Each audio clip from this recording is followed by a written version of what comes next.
আল্লাহর হাবিবের রওজা শরীফ দেখে আমি সহ্য করতে পারি না রে আবু বকর, বিদায় দাও, আমি চলে যাব। চলে গেলেন নবীর পাগল সিরিয়ান দামেস্কে যাওয়ার পর কিছুদিন পরে নবীজি স্বপ্ন দেখায়, কিরে বেলাল, এটা কেমন জুলুম, কতদিন হলো তোমার কণ্ঠের আযান শুনি। বেলাল রে, তোর কি মন চায় না আমি নবীর জিয়ারতে আসি? বেলাল আয়, আমি নবীর জিয়ারতে আই রে বেলাল আয়, কতদিন হলো তোমার কণ্ঠের আযান শুনি। স্বপ্ন যখন নবীজি দেখাইছে, এ মুসলমান, হযরতে বেলাল সুদূর সিরিয়ার দামেস্ক থেকে পাগলের মতো দৌড়াইলেন, পাগলের মতো ছুটে আসলেন। যখন মদিনাতে আসলেন তখন তাহাজ্জুদের সময় চলতেছিল।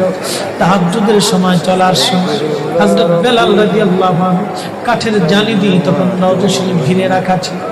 ওই জালির পাশে বসে বসে জালির সঙ্গে মাথা ঠেকাইয়া নবীর পাগল বসে বসে গুম গুম গুম গুম করে কাঁদে আর বলে, হুজুর আপনি আসতে বলেছিলেন, গোলাম এসে হাজির হয়েছে। নবী গো, আযান দিতে বলেছেন, আমি আযান দিলে আপনি আগে নামাজ আসতেন, এখন আযান দিলে কি নবী আপনি নামাজে আসবেন?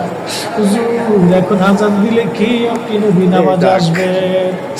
নতুন মুয়াজ্জিন আসছে আযান দেওয়ার জন্য, এসে দেখে নবীর মুয়াজ্জিন বেলাল কাঁদে। ডাক দেখে মদিনাবাসী শুনছো?